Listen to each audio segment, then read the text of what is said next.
In the heart of Boston's warehouse district, rookie firefighter Jack Mitchell thought he was just doing his job when he rescued a mangy stray dog from a three-alarm blaze.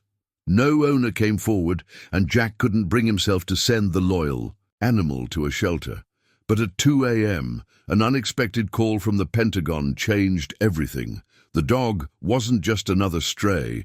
It carried classified military secrets that foreign operatives would kill to obtain. Now Jack finds himself caught in a dangerous game of international espionage, forced to choose between following orders and protecting the faithful companion who would die to protect him. What could be so important about this seemingly ordinary dog that it would bring the full weight of national security to a Boston firehouse? Before we jump back in, tell us where you're tuning in from, and if this story touches you, make sure you're subscribed, because tomorrow I've saved something extra special for you. The brass pole at Boston Fire Station 61 had been polished so many times over its 100-year history that it gleamed like liquid metal in the morning light. Jack Mitchell's palms knew every inch of that pole. He'd been first to morning drill for 6 months straight, ever since earning his badge. At 28, he was older than most rookies, but that only made him work harder to prove himself. Steam rose from his coffee mug as he settled into the worn leather armchair by the window, the one held together with duct tape and stories. Captain Frank Reynolds called it the thinking chair, though most mornings it was just where the older man drank his coffee and dispensed wisdom whether anyone asked for it or not. "You're making us all look bad, kid," Frank said, appearing in the doorway with his own mug. His salt and pepper mustache twitched with amusement. "Nobody likes an overachiever." Jack smiled but didn't move from the chair. "Just trying to learn from the best, Cap. Learn to sleep in once in a while. That's veteran wisdom for you." Frank lowered himself into the chair opposite Jack with a grunt that spoke of 30 years of service. His knee, the one he'd blown, out in the Dartmouth Street collapse of '98, cracked loudly in protest. The morning light painted long shadows across the station's worn floorboards, and the smell of bacon wafted up from the kitchen where Rodriguez was cooking breakfast. It was the kind of peaceful morning that always made Jack nervous. In his 6 months on the job, he'd learned that the quieter the morning, the more likely all hell would break loose by lunch. "Speaking of wisdom," Frank said, setting his mug down on the coffee table between them, "what's eating you? You've been wound tighter than usual lately." Jack considered deflecting, but Frank had an uncanny ability to see through bullshit. "Got passed over for the tactical rescue training again. Chief says I need more experience." Frank nodded slowly. "You know why we call it the job, kid? Because that's what it is. A job, not a race, not a competition. You've got good instincts, but you need to let them develop naturally. I just want to be ready when it counts. You think any of us were ready? Hell, my first major call, I threw up in my mask." Frank chuckled at the memory. "But I learned. We all did. That's the job. Learning something new every day, usually the hard way." The station's radio crackled to life, but it was just dispatch running their morning check. Jack felt his shoulders tense anyway, ready to move at a moment's notice. Frank noticed. He noticed everything.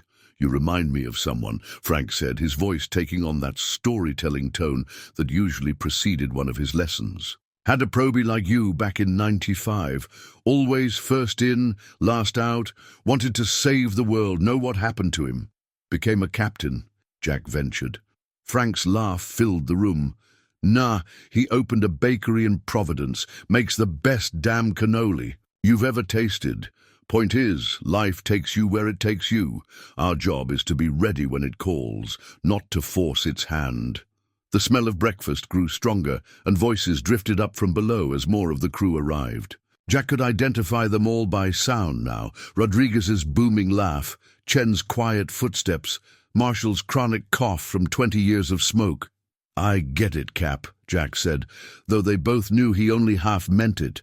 "No, you don't. But you will." Frank stood up with another symphony of creaks from his knee. "Come on, let's get some breakfast before Rodriguez feeds it all to his pet project." The pet project was Rodriguez's attempt to perfect a 5-alarm chili recipe that wouldn't violate the Geneva Convention. So far, he'd succeeded only in causing the evacuation of the station twice due to toxic fumes. As they descended the stairs, Jack caught glimpses of the life he'd dreamed of since he was a kid.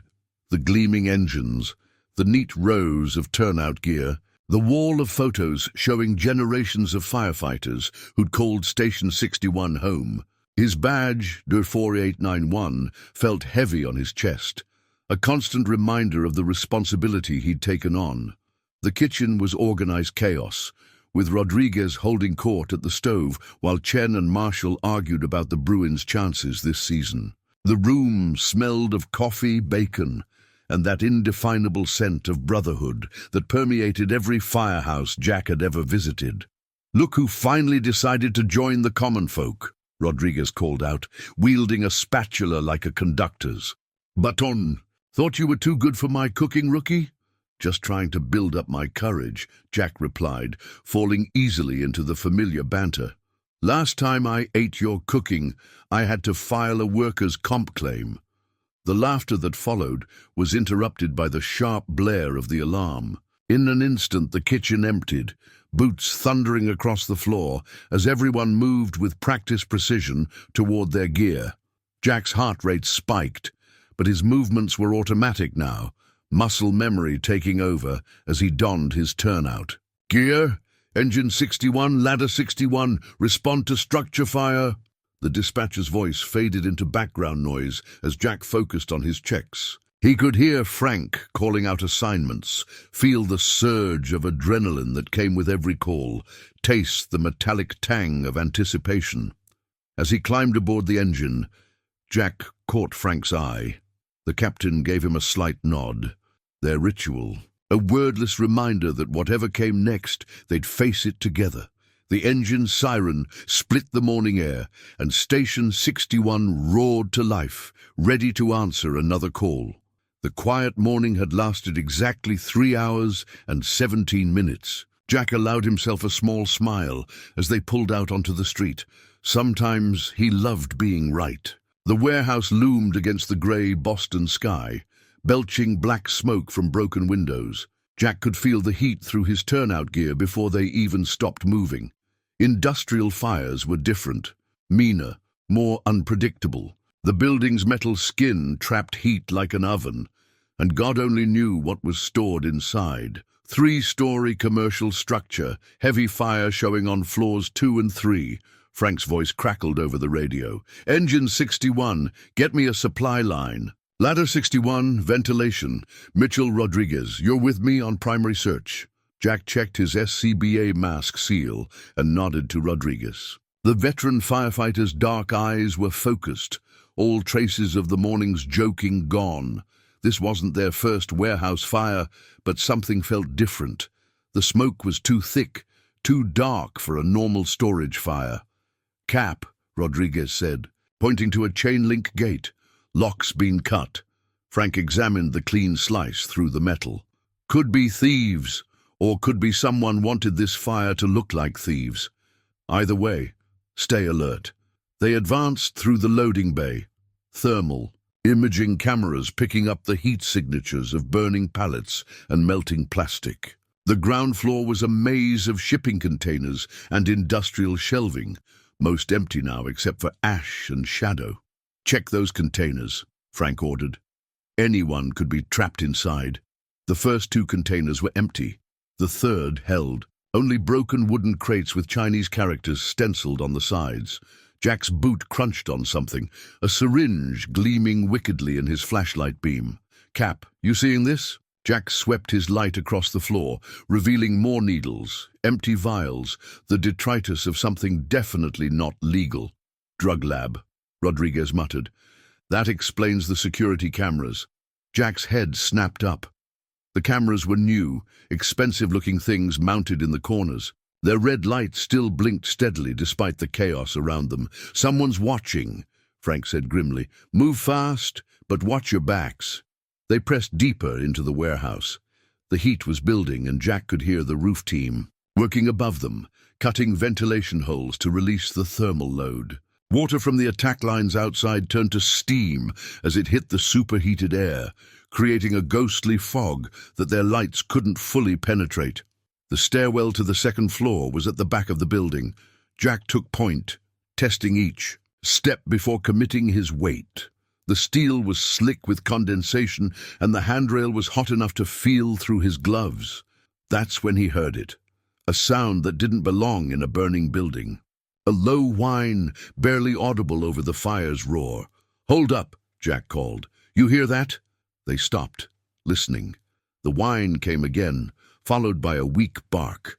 "Dog," Rodriguez confirmed. "Second floor, east side." Frank keyed his radio. "Command, Engine 61. We've got a possible animal rescue on 2. Fire conditions?" "Engine 61. Fire's mostly contained to 3. You've got maybe 10 minutes before 2 lights up." "Copy that." Frank turned to his team. "Make it quick. This place isn't going to hold much longer." The second floor was a warren of office spaces and storage rooms. The smoke was thicker here, rolling along the ceiling in angry waves. Jack's thermal camera showed hotspots behind several doors, but nothing that looked like a living creature. The bark came again, stronger this time. Jack followed the sound to a heavy metal door marked "Authorized Personnel Only." The handle was cool to the touch. This room was protected by fire doors and separate ventilation. "I've got it," Jack called. "This room's clear of fire." The door was locked, but Rodriguez made short work of it with the Halligan bar. Inside, they found a different kind of chaos. The room was filled with electronic equipment, servers, monitors, things Jack couldn't identify. Papers were scattered everywhere, and several hard drives lay smashed on the floor. And there, huddled under a desk in the corner, was the dog. It was a German shepherd, or mostly one. Its coat was matted and dirty, and one ear was badly torn. But its eyes were alert, intelligent. It watched them without fear, as if it had been waiting. "Easy, boy," Jack said, approaching slowly. "We're here to help." The dog stood, favoring its left front leg. There was something odd about its movements. Too precise, too controlled for a stray. A thin metal collar glinted around its neck. "Mitchell, we need to move," Frank warned. Above them, something heavy crashed through the third floor. Jack reached for the dog, expecting resistance. Instead, it came to him immediately, pressing against his legs like it knew him. That's when he noticed the scarring around its neck and shoulders, old wounds deliberately inflicted. "What happened to you?" Jack murmured, but there was no time for answers. The building groaned ominously, and the smoke was getting thicker. They retreated the way they'd come, Jack carrying the dog. It was heavier than it looked, all muscle under the matted fur. Its heart beat steadily against Jack's chest, unnaturally. Calm in the chaos, they were halfway down the stairs when the third floor gave way. The sound was like the end of the world, screaming metal and shattering concrete. Frank shoved them forward as debris rained down behind them. "Move! Move! Move!" They burst out of the stairwell into the ground floor as the upper levels pancaked. Down. Jack's world narrowed to the rectangle of daylight ahead, his lungs burning despite the SCBA. The dog remained eerily still in his arms, its eyes fixed forward. They cleared the loading bay just as the rest of the roof came down. The collapse drove a wall of smoke and debris out after them, but they were already running for the street. Behind them, the warehouse died with a final thunderous roar. Outside, in the harsh light of day, Jack finally got a good look at their rescue. The dog sat calmly at his feet, ignoring the chaos around them, those intelligent eyes never leaving his face. Its collar was unlike anything he'd seen before. Not leather or nylon, but some kind of metal alloy with no visible clasp or buckle. Where a license should have been, there was only a small red light that pulsed steadily like a heartbeat. "That's no regular stray," Rodriguez said, pulling off his mask. Frank was already on the radio, reporting the collapse and their close call. But he kept glancing at the dog, his expression troubled. In 30 years of service, he'd developed an instinct for when things weren't quite right, and something about this dog, about this whole scene, was setting off every alarm he had. "Animal control's on their way," he told Jack. "They'll scan it for a chip, try to find the owner." The dog pressed closer to Jack's leg, its matted fur leaving sooty marks on his turnout gear. Despite its rough appearance, there was something almost military about its bearing, the way it positioned itself, the way it assessed its surroundings. "Yeah," Jack said, resting a hand on the dog's head. "Something tells me that's going to be more complicated than we think." He had no idea just how right he was. The animal control van never showed up. After an hour of working the fire scene, Frank made another call, only to be told they had no record of the initial request. Jack sat on Engine 61's bumper, watching the dog watch the warehouse smolder. It hadn't moved more than a few feet from him since the rescue, and it had refused water and treats from 3 different firefighters. "This is weird, right?" Rodriguez settled next to Jack, pulling off his sooty gloves. "The whole thing, the cameras, the drug lab set up, and now this dog that acts like it's got special forces training." "Could be a police dog," Jack suggested. But even as he said it, he knew that wasn't right. The collar alone was like nothing he'd seen in law enforcement. Police dogs have tags. They have handlers who come looking. Rodriguez shook his head. "This one's different." The dog's ears twitched at their conversation, but its eyes remained fixed on the warehouse. Or more specifically, Jack realized, on the group of FBI agents who had shown up suspiciously quickly after the fire was contained. They wore suits despite the heat and talked in low voices into secure phones. "Let me make a call," Frank said, approaching with his personal cell phone in hand. "I know a vet who's discreet, used to work with military working dogs in Afghanistan." The dog's head snapped around at the word military, its attention suddenly laser-focused on Frank. The captain noticed and raised an eyebrow. "Yeah, definitely. Not a normal stray." He dialed a number from memory. "Sarah, Frank Reynolds. Listen, I've got an unusual situation." 20 minutes later, a beaten-up Toyota Corolla pulled up to the scene. The woman who stepped out was in her early 40s. With short-cropped grey hair and the efficient movements of someone used to handling large animals. She wore scrubs with various mysterious stains, and a lanyard full of credentials hung around. Her neck, "Dr. Sarah Chen," she introduced herself, shaking Jack's hand. Her grip was firm, professional. "Frank tells me you've got an interesting patient for me." The dog had risen when she arrived, its posture alert but not aggressive. Dr. Chen approached slowly, her hands visible, speaking in a low, calm voice. "Well, aren't you something special?" She crouched a few feet away, studying the dog without trying to touch it. Frank wasn't exaggerating about that collar. She reached into her pocket and the dog tensed, but she only produced a small electronic device. When she pointed it at the collar, it emitted a sharp beep and displayed an error message. "That's not possible," she muttered, trying again. "Same result." "What is it?" Jack asked. "This scanner can read any chip or tag made in the last 30 years. Military, civilian, European, Asian, doesn't matter. But that collar?" She shook her head. "It's not just blocking the scan. It's sending back an active interference signal. I haven't seen technology like that since..." She trailed off, glancing at the FBI agents, who had suddenly taken an interest in their conversation. "We should continue this elsewhere," she said quietly. "Frank, can you get the dog released into my custody for medical evaluation?" Frank was already moving toward the incident commander's post. "On it. Mitchell, you're coming too," Dr. Chen said. "It wasn't a request. That dog's not going anywhere without you, and I need to document its injuries anyway." The FBI agents were definitely watching now. One of them started walking in their direction, speaking urgently into his phone.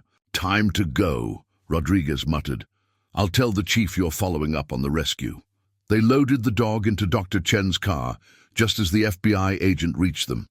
Jack caught a glimpse of the man's face. Hard eyes, a thin scar along his jaw. That spoke of close combat rather than an accident. Not FBI, Jack would bet his badge on it. Dr. Chen's clinic was a small brick building in Jamaica Plain, set back from the street and surrounded by old oak trees. The sign read, Chen Veterinary Services in faded letters, with military working dog experience in smaller text below. She led them through a side door, bypassing the main waiting room. "Okay," she said once they were in an exam room. "Let's see what we've really got here." The dog allowed her examination with military stillness. Up close, under the bright medical lights, Jack could see more evidence of its unusual nature. The scars weren't random abuse. They followed precise patterns, like surgical incisions. The matted fur concealed a network of old suture lines along its flanks. "This dog has had at least 6 major surgeries," Dr. Chen reported, her fingers moving professionally over the animal's body. "All of them done with military-grade techniques and materials. The muscle density is off the charts, and look at this." She pointed to a barely visible line behind the dog's left ear. "That's a cochlear implant scar, but it's tiny, maybe 1/10 of the size it should be. The technology to do that doesn't exist. At least not officially." The dog turned its head to look at Jack, and in the clinical light he noticed something else. Around its pupils were thin rings of silver, reflecting the light like fiber optics. "Those aren't natural either," Dr. Chen confirmed, following his gaze. "They look like some kind of optical enhancement. Frank, this is way above my pay grade. What kind of trouble are we in here?" Frank had been standing by the door, keeping watch. "The kind where we need to be very careful what we put in the official report." "There's more," Dr. Chen said. She reached for the collar again, this time with a different device. "This is an experimental scanner. It's picking up multiple transmission frequencies, all heavily encrypted. This isn't just a collar, it's a sophisticated communications hub. Your dog is actively sending and receiving data right now." As if to confirm her words, the red light on the collar pulsed more rapidly. The dog's head tilted slightly, like it was listening to something only it could hear. "So what do we do?" Jack asked. The dog pressed against his leg again, warm and solid.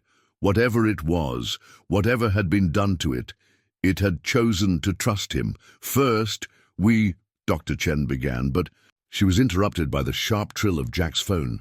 He pulled it out, frowning at the unknown number with a Washington, D.C. area code. The dog's ears pricked forward, and its posture straightened to perfect attention. "Don't answer that," Frank said sharply, but it was too late. Jack's thumb had already swiped to accept the call. "Firefighter Mitchell?" The voice was male, authoritative, with the clipped tones of a career military officer. "This is Colonel Marcus Hayes, Pentagon Special Projects Division. We need to talk about the dog you rescued this morning." The red light on the dog's collar steadied to a constant glow, and its eyes fixed on Jack with an intensity that made the hair on the back of his neck rise. In that moment, he knew with absolute certainty that his life would never be the same. "This is a secure line, Mr. Mitchell," Colonel Hayes continued. "One that's being actively monitored by several 3-letter agencies, so I'll be direct. What you've stumbled into is a matter of national security. That animal is government property. Designation Guardian 7, part of a classified program worth more than the annual budget of most small countries." Jack looked at the dog, at Guardian 7, whose attention remained fixed on the phone with unnatural focus. Dr. Chen and Frank stood frozen, listening to his end of the conversation. "With all due respect, Colonel," Jack said carefully, "this dog was abandoned in a burning building that looked an awful lot like a front for something illegal. That doesn't sound like proper handling of government property." A pause. When Hayes spoke again, his voice carried a note of approval. "Good instincts, Mitchell, you're right. That warehouse wasn't one of ours. Guardian 7 was stolen 48 hours ago during a transport operation. The fire was likely an attempt to cover the theft. The fact that you found him suggests our asset managed to break free and was waiting for an opportunity to be discovered by legitimate authorities." The dog's tail twitched once at these words, almost like a confirmation. "What exactly is Guardian 7? Jack asked, though he wasn't sure he wanted to know the answer. "That's classified above your current clearance level," Hayes replied. "What I can tell you is that he represents the culmination of 15 years of research into enhanced canine capabilities. The collar alone contains technology that won't exist publicly for another decade, and now you want him back. It's not that simple anymore." Hayes sighed, a sound of genuine frustration. The people who took him are still out there, and they've demonstrated considerable resources. If they're willing to burn down a warehouse, they won't hesitate to eliminate anyone who gets in their way, which now includes you, Mitchell. Jack felt the weight of Frank's hand on his shoulder. His former captain's expression was grim. He'd heard enough to understand the situation. "So what happens now?" "Now," Hayes said, "we bring you in, temporarily classify you as a military contractor to cover the paperwork. Guardian 7 has already imprinted on you. That's not something we can undo easily, and frankly, we might be able to use it to our advantage." "Imprinted?" "Look at his eyes," Hayes instructed. "You'll see a silver ring around the pupils. That's part of an advanced optical system that, among other things, allows him to identify and permanently register authorized handlers. The fact that he stayed with you, protected you during the building collapse, that wasn't random. He recognized something in you that fit his programming parameters." Jack met the dog's gaze. Those silver rings seemed to pulse faintly, like fiber-optic cables carrying invisible data. "The people at the warehouse," Jack said. "The ones in suits. They weren't FBI." "No," Hayes confirmed. "They're part of a private military contractor called Aegis Solutions. On paper, they're a legitimate security firm. In reality, they're mercenaries who've been trying to replicate the Guardian program for years. They're well-funded, highly trained, and completely deniable if caught." "Why tell me all this?" "Because in about 3 hours they're going to figure out that the dog's collar is actively transmitting again. When that happens, they'll come looking. You need to be gone before then." Hayes's voice hardened. "I'm sending coordinates to your phone.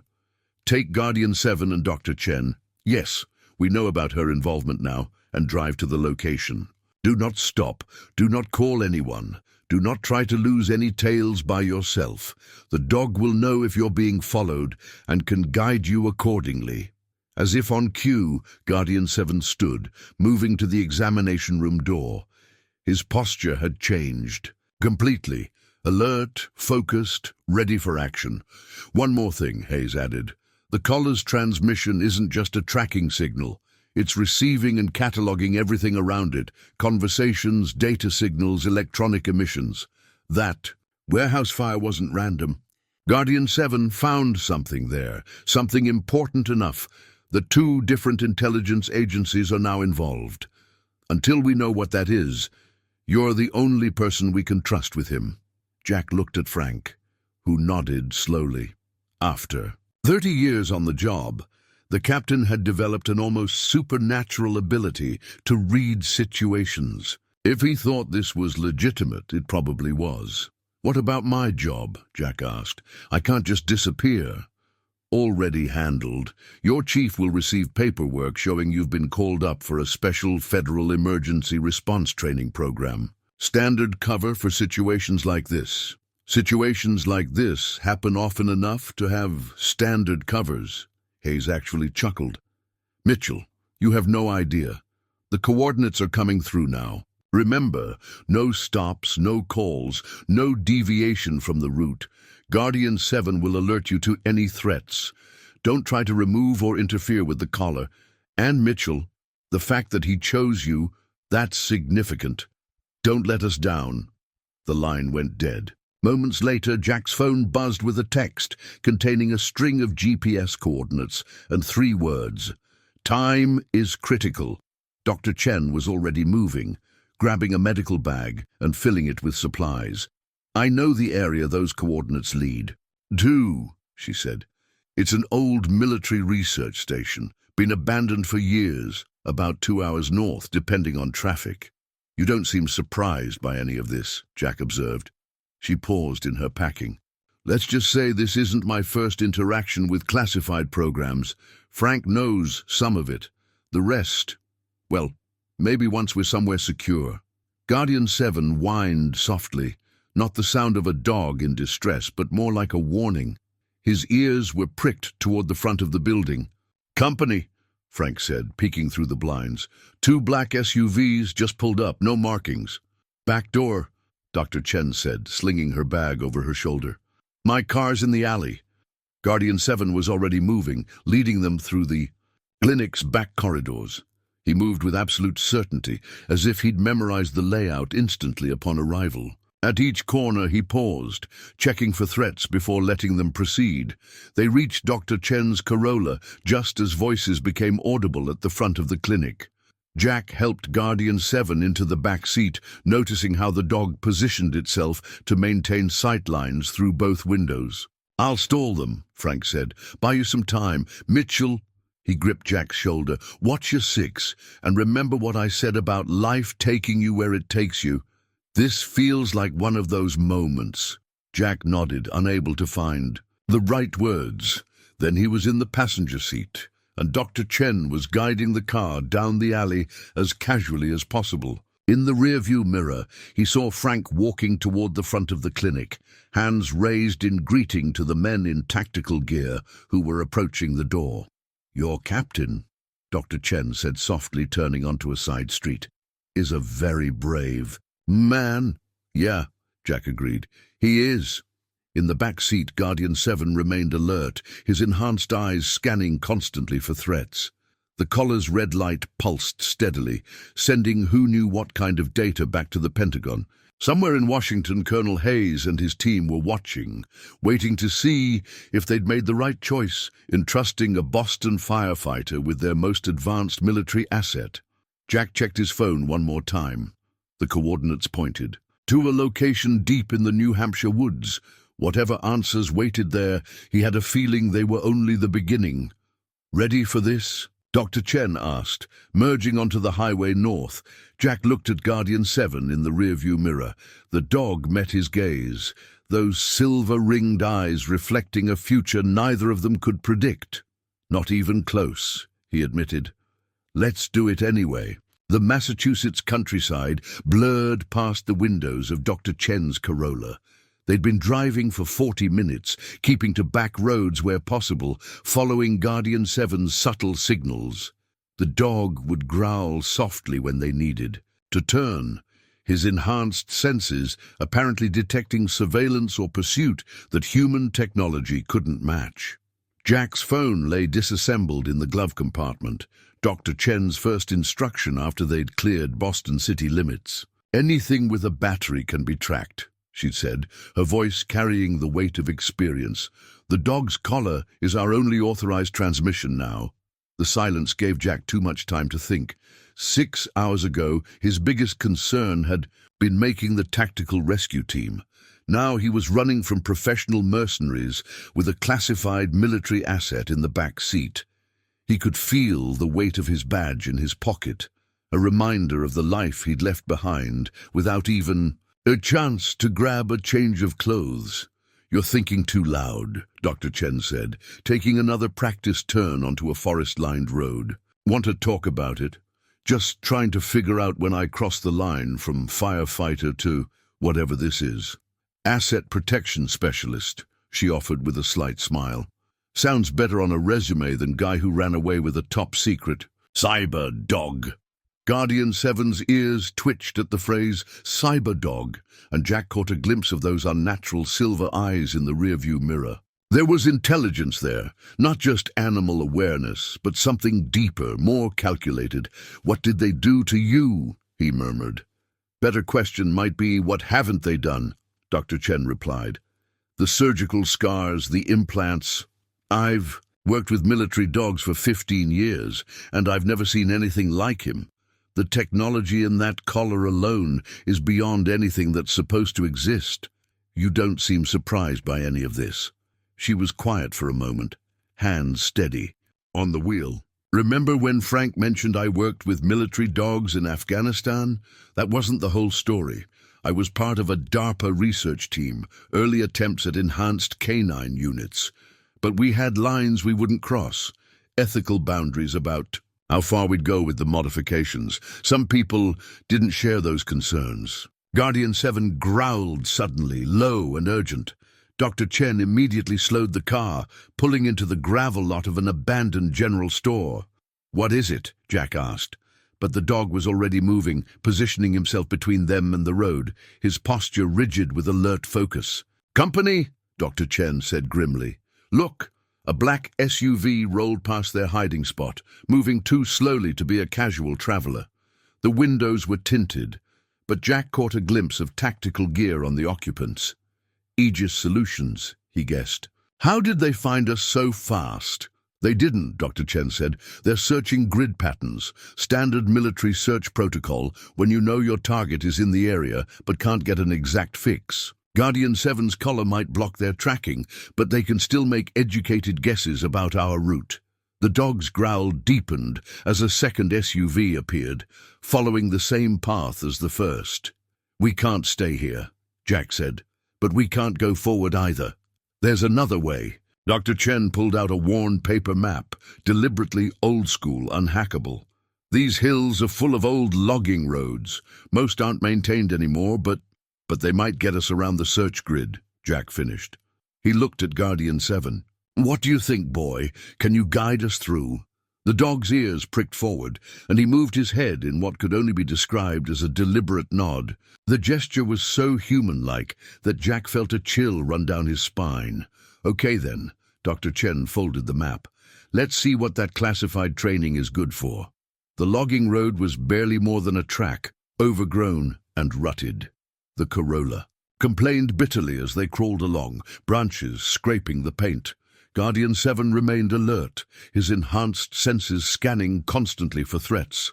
They'd gone perhaps 2 miles when the dog's posture changed. His growl this time was different, more urgent, almost angry. "Stop," Jack said. "Something's wrong." Dr. Chen braked just as a figure stepped out of the woods ahead of them. He wore civilian hiking gear, but his stance was pure military. More concerning was the device in his hands, some kind of electronic scanner that made Guardian 7's collar pulse rapidly. "Out of options," Dr. Chen said quietly. "They'll have the road blocked behind us by now." Jack studied the terrain. The woods were thick on both sides, but there was a slight gap in the underbrush to their left. "Can your car handle going off-road?" "Better question is, can we handle what's waiting in those woods?" She nodded toward Guardian 7. "But I think we've got an advantage they didn't count on." The dog was already moving, positioning himself between them and the approaching figure. His entire demeanor had changed. Gone was any pretense of being a normal animal. He moved with mechanical precision, his enhanced eyes glowing faintly in the forest shadows. "When I say go," Dr. Chen murmured, "hold on." The man ahead raised something that definitely wasn't a hiking stick. Guardian 7's growl became a digital "you whine," and the collar's light shifted from red to an angry purple. "Go!" Dr. Chen yanked the wheel hard left as a burst of electrical energy crackled through the space they'd just occupied. The Corolla plunged into the underbrush, branches whipping against the windows. Behind them, shouts and the sound of vehicles approaching. "They're trying to disable the collar," Dr. Chen called over the noise. "Electronic warfare gear, military grade." Guardian 7 barked once, a sound unlike any normal dog, more like a burst of encrypted data. The collar flared brilliantly, and suddenly every electronic device in the car went dead. The engine died with them, leaving them coasting in sudden silence. "EMP pulse," Dr. Chen said with something like awe. "He just fried their equipment, and unfortunately my car." They rolled to a stop in a small clearing. The sounds of pursuit had gone quiet. No engines, no shouts, no electronic whine of scanning equipment. "Did we lose them?" Jack asked. Guardian 7's answer was to grip Jack's sleeve gently but firmly in his teeth, tugging him toward the drivers. "Side door. I don't think we've lost them," Dr. Chen said, grabbing her medical bag. "But our friend here seems to have a plan." They abandoned the car, following the dog into the dense woods. Guardian 7 moved with absolute certainty, leading them along game trails and natural gaps in the vegetation. His enhanced senses seemed to map the terrain in real time, finding the perfect balance between speed and stealth. "We're being herded," Dr. Chen observed after about 10 minutes. "Look at his pattern. He's not just leading us away from them, he's leading us toward something." Jack had noticed it too. The dog's path seemed random at first, but there was a definite purpose to their direction. Every time they had to choose between two possible routes, Guardian 7 would pause, those silver eyes scanning invisible data, streams, before choosing their path. The coordinates Hayes sent, Jack realized. He's taking us there cross-country. "Smart boy," Dr. Chen said admiringly. "Using terrain masking to block any surviving electronics they might have. Their vehicles. Can't follow us here, and on foot they'll have to spread out to search. Gives us a fighting chance." A distant crash of branches indicated their pursuers had started their ground search.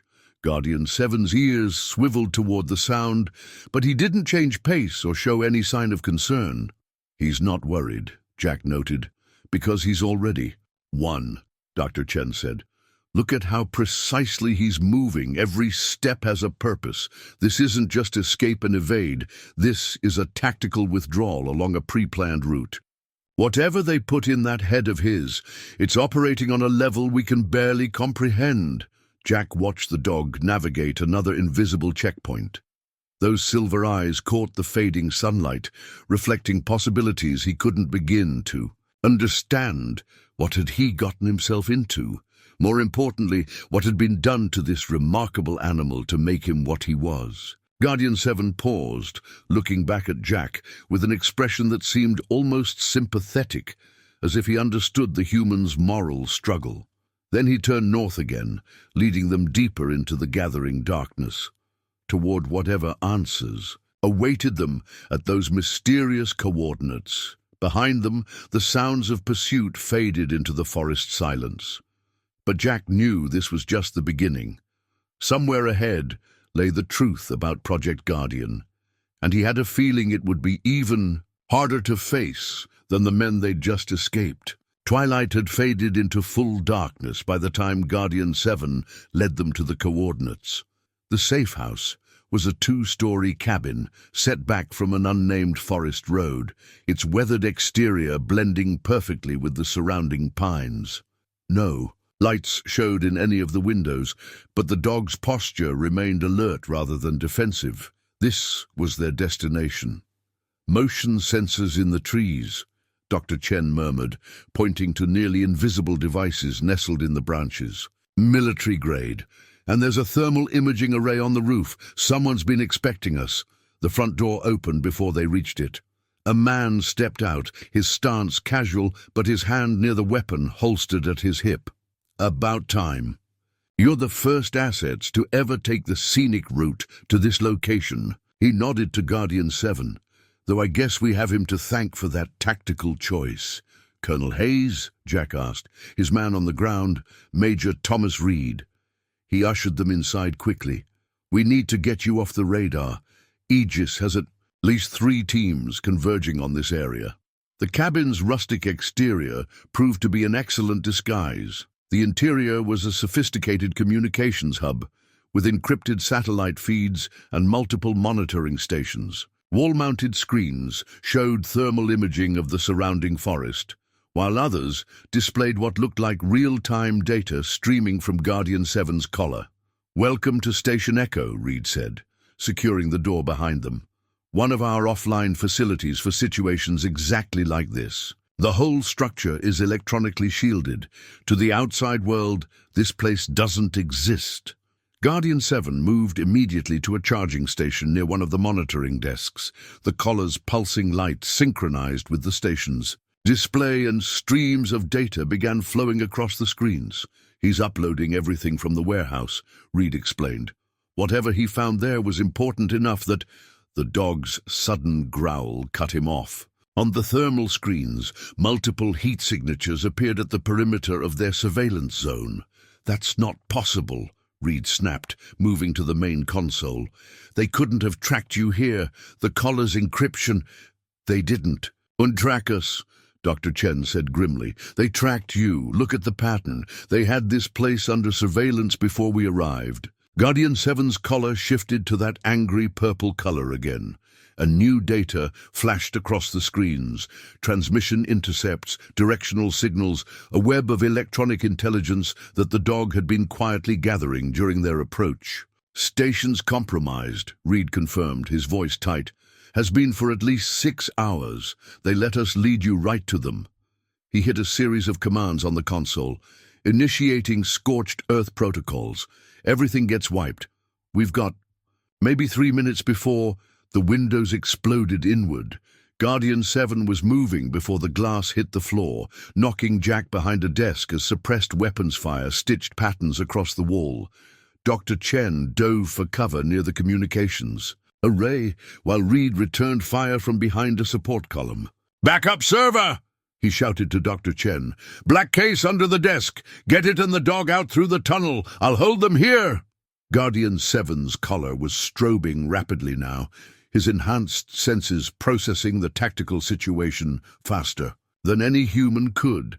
He nudged Jack toward a bookcase that was sliding away from the wall, revealing a dark passage beyond. Come on." Dr. Chen had the black case and was already moving toward the tunnel. "Jack, we have to go." But Jack hesitated, his firefighter's instincts warring with the tactical necessity. Reed was badly outnumbered, and the attacking force was breaching the door. "Go," Reed commanded, dropping another attacker with precise fire. "Guardian 7's data is more important than any of us. Don't let them get it." The dog gripped Jack's sleeve again, pulling him toward the escape route with surprising strength. More windows shattered, and Reed's grunt of pain told Jack at least one round had found its mark. They plunged into the tunnel as explosions rocked the cabin above. Reed scorched Earth protocol, destroying any data they couldn't take with them. The passage was narrow but well-maintained, with emergency lighting strips along the floor. Guardian 7 took point, those enhanced eyes penetrating the darkness ahead, while Dr. Chen brought up the rear with the crucial server case. Behind them, the sounds of combat faded, replaced by the dull thud of boots on the tunnel floor. Their pursuers had found the entrance. "How long is this tunnel?" Jack asked, his voice barely a whisper. "Half-mile tops," Dr. Chen replied. "Should come out near down." Guardian 7's warning growl came simultaneously with her command. They dropped as silenced weapons coughed in the darkness behind them. The dog's collar flared brilliant purple again, and suddenly the tunnel's emergency lights overloaded, plunging everything into total darkness. But not for Guardian 7. Those silver eyes glowed faintly as he guided them forward, his enhanced vision unaffected by the blackout he'd created. Their pursuers' curses echoed in the tunnel as they stumbled in the unexpected darkness. "Night vision won't work," Dr. Chen explained as they moved. "He's generating interference across multiple wavelengths.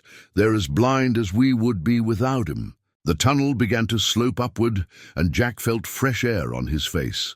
Ahead, Guardian 7 stopped at a steel door, his collar interfacing with the electronic lock. The door opened silently, revealing a culvert entrance concealed by dense undergrowth. They emerged into the forest night. Behind them, angry voices in the tunnel grew louder. "We need to move," Dr. Chen said. "They'll have teams watching the exit." Guardian 7 was already moving, leading them away from the obvious escape routes. His tactics were different now, more aggressive, less concerned with stealth. The dog understood that speed was their only advantage. They'd covered maybe a quarter mile when the night lit up with the distinctive thump of helicopter rotors. A powerful spotlight swept the trees, and the sound of engines suggested vehicles moving on the forest roads. "They're herding us," Jack realized.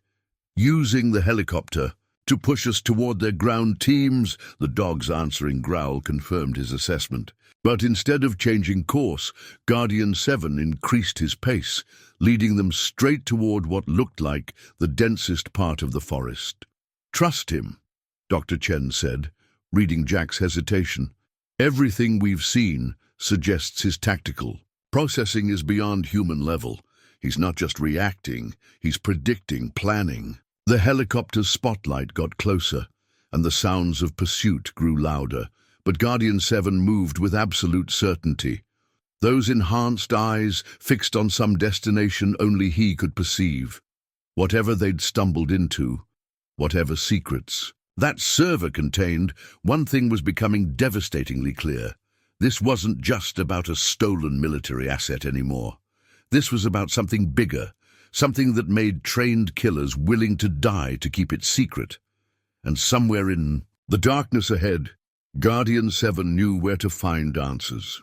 Dawn found them holed up in an abandoned ranger station 20 miles from the compromised safe house.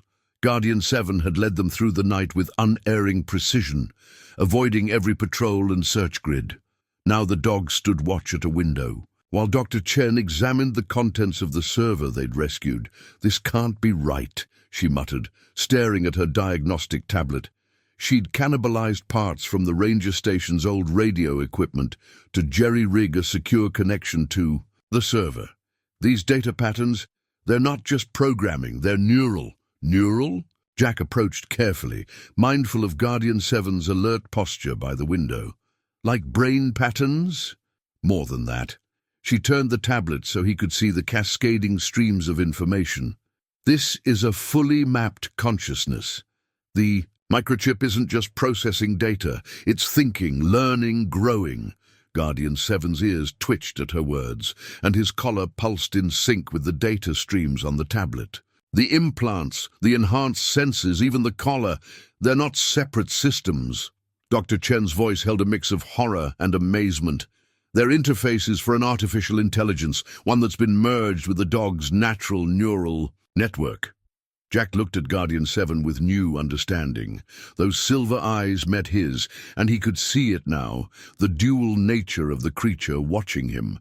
Both dog and machine, instinct and calculation, loyalty and protocol. "That's why they want him back so badly," he said. "He's not just carrying classified data. He is the classified data. It's brilliant and terrifying." Dr. Chen scrolled through more analysis.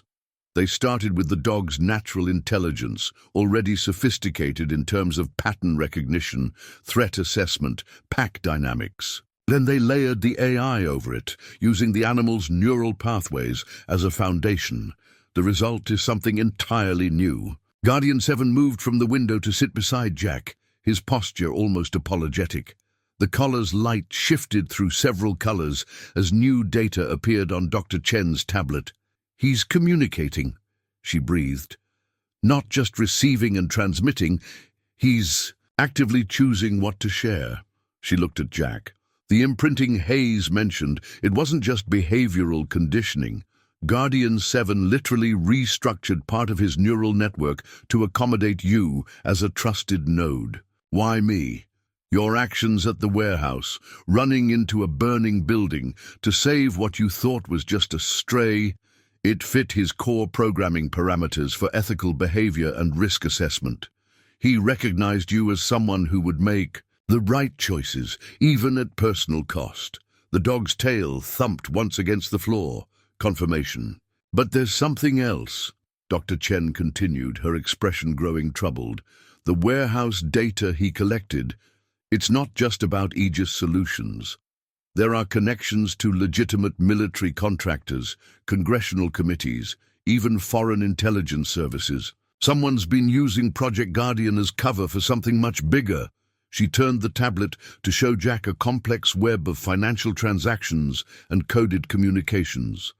At the center was a familiar name, Colonel Marcus Hayes.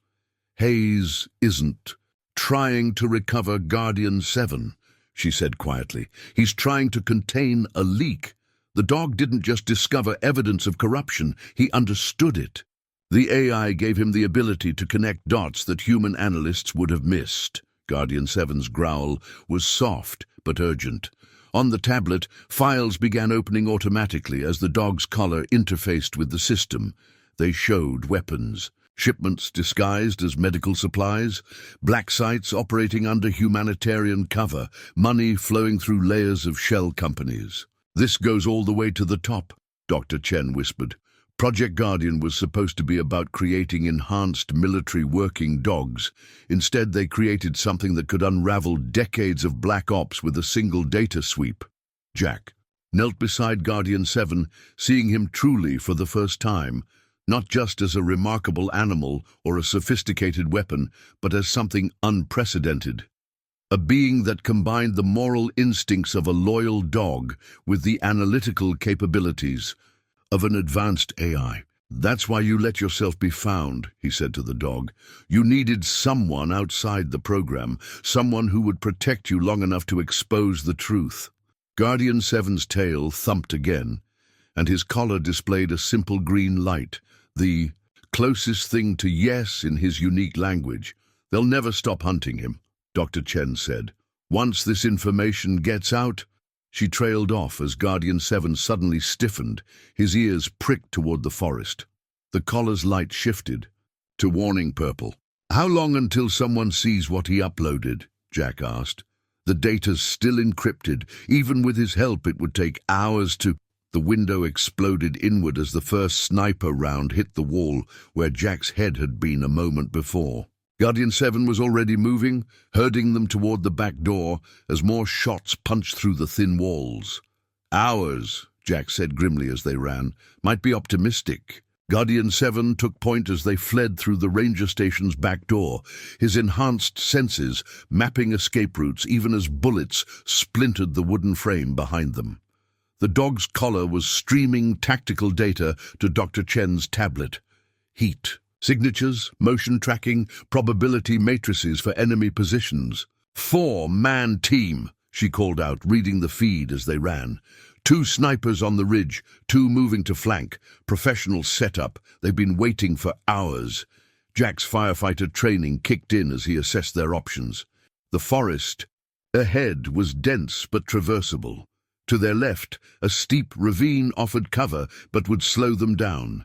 To the right, Guardian 7's growl cut through his thoughts. The dog nudged them left toward the ravine, just as suppressed weapons fire stitched the ground where they would have run. The AI wasn't just reading the tactical situation. It was predicting enemy behavior based on standard military doctrine. "They're pushing us toward the water," Dr. Chen said as they half ran, half slid down the ravine's embankment. "There's a river about half a mile ahead. They'll have teams waiting." "So why is he taking us there?" The answer came in the form of a distant rumble, a sound Jack recognized from summers spent in these mountains. "Rapids," he realized. "The spring melt's still running. They won't be able to maintain coverage of the entire riverbank." Guardian 7's tail lifted slightly, confirmation. The dog was calculating probabilities they couldn't see, using terrain features to maximize their chances.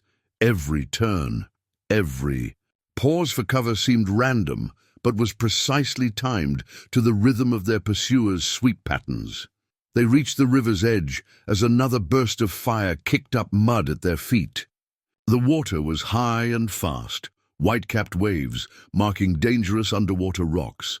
No sane person would attempt a crossing here, which was exactly why Guardian 7 was leading them to it. "Trust him?" Jack asked Dr. Chen. She clutched the server.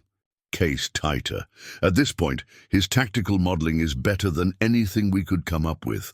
Guardian 7's collar flashed urgent purple as more shots cracked overhead. The dog's enhanced eyes were scanning the rapids, calculating entry points and current speeds with inhuman precision. He gripped Jack's sleeve, tugging him toward a specific spot where a fallen tree created a temporary break in the current. "Now!" Dr. Chen shouted as shadow passed over them. Helicopter incoming, loaded with thermal imaging that would make cover irrelevant. They hit the water hard. The spring melt was like liquid ice, instantly soaking through their clothes. But Guardian 7 was right. The current here was manageable, split by the fallen tree into channels they could navigate. The dog swam strongly despite his augmentations, leading them through gaps between the rapids. His collar's light was barely visible under the spray, but it pulsed steadily, still gathering and processing data even as they fought the current. Behind them, voices shouted in frustration. The helicopter's spotlights swept the water, but the churning rapids made thermal imaging useless. They were ghosts in the white water, moving exactly where their pursuers wouldn't expect. They emerged nearly a quarter-mile downstream, hypothermic but alive. Guardian 7 led them to a shallow cave behind a curtain of water, just deep enough to provide temporary shelter. Dr. Chen immediately checked the server case. Waterproof, thankfully, like everything else about this operation. That was no random escape, she said through chattering teeth. Look at this. She held up her tablet, displaying a topographical overlay from the dog's collar. He ran scenarios until he found the one route they wouldn't have pre-positioned assets to cover. The water temperature, the current patterns, even our physical capabilities. He calculated everything. Jack looked at Guardian 7 with newfound respect. The dog was calmly scanning their surroundings, his wet fur not diminishing the deadly grace of his bearing. Those silver eyes caught the dim light, reflecting both animal awareness and machine precision. How long until they find us? Dr. Chen checked the tactical feed. They're already regrouping, establishing a search grid, but the water threw off their pattern recognition software. They'll have to do it the old-fashioned way now. Guardian 7's ears pricked suddenly, and his collar shifted to a new color pattern, one they hadn't seen before. On the tablet, streams of data began flowing as the dog accessed what looked like satellite communications. He's sending a message, Dr. Chen said, studying the encryption. But not to Hayes or the Pentagon. This is going somewhere else entirely. Friend or foe? The dog's tail thumped once against the cave floor. Friend then, Jack managed a grim smile. Let's hope they're close by. We're running out of places to hide. Outside their shelter, the helicopter's rotors grew louder as the search pattern tightened. But Guardian 7 seemed unconcerned, those remarkable eyes fixed on some distant point only he could perceive. Whatever help he'd called for, the dog's quantum-enhanced consciousness had calculated that it was their best chance for survival. They'd trusted him this far. They would trust him now. The response to Guardian 7's message came an hour later, rumbling up the Forest Service road in a mud-splattered pickup truck. Jack recognized the driver before he even stepped out. Frank Reynolds, looking decidedly unlike a retired fire. Captain in tactical gear and a shoulder holster. You look like hell, kid, Frank said, as they emerged from their hiding spot. His casual tone belied the professional way he scanned the tree line. Doc Chen, good to see you're keeping him alive. Barely, she replied. Your friends upriver are persistent. Not for much longer. Frank checked his watch. Air supports. About to have mechanical difficulties. Amazing how delicate helicopter electronics can be. Guardian 7 approached Frank with measured steps, his collar interfacing with something in the captain's vest pocket. Data streamed between them as the dog confirmed Frank's identity through channels far more sophisticated than mere sight and scent. Still can't believe they pulled it off, Frank muttered, watching the exchange. When we started the program back in '98, the quantum processing alone was theoretical. Now look at him, a fully autonomous AI-enhanced consciousness in a tactical biological platform. You were part of Project Guardian. Jack shouldn't have been surprised, but somehow he was. Part of? Frank smiled grimly. Kid, I wrote the original proposal.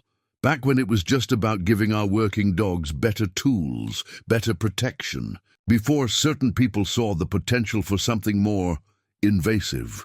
The distant helicopter's engine sputtered and died, the sound of emergency auto-rotation carrying across the valley as it was forced to land. That's our cue. In the truck, all of you. Frank opened the crew cab's rear door. We've got a network of safe houses, people who remember what the program was supposed to be. Guardian 7's been communicating with us since he broke free. They piled in as Frank got them moving, taking a maze of logging roads and game trails that seemed random but clearly followed some predetermined route. Guardian 7 sat alertly between Jack and Dr. Chen, his collar maintaining a steady link. With Frank's equipment, the fire station, Jack said suddenly, all those stories about your knee injury. Dartmouth Street collapse was real enough, Frank replied, taking another careful turn. Just happened in Kandahar, not Boston. Best cover stories have elements of truth. How many others? In the network? Dozens. Former handlers, researchers, operators who saw what the program was becoming and got out. We've been watching, gathering, evidence, waiting for the right moment. He glanced in the rearview mirror. Then our friend here decided to accelerate the timeline. Guardian 7's collar pulsed acknowledgement. On Dr. Chen's tablet, more data streams appeared. Surveillance, photos, financial records, operation logs spanning years. He's been collecting evidence for months, Dr. Chen realized. The warehouse was just the final piece. Hayes and his people got sloppy, Frank confirmed. Started using Project Guardian as cover for unauthorized operations, weapon sales, intelligence, trading, things that would end careers if they came to light. They never considered that the AI they created might develop its own ethical framework. Based on the original project parameters, Jack said, understanding dawning. They gave him the capacity to identify threats to national security, and he identified them as the threat. Frank's smile held no humor. Poetic justice if you ignore the kill teams trying to clean up their mistake. The truck turned onto a narrow track that shouldn't have been able to support its weight, but hidden beneath the forest debris was a reinforced road surface, carefully maintained while appearing abandoned.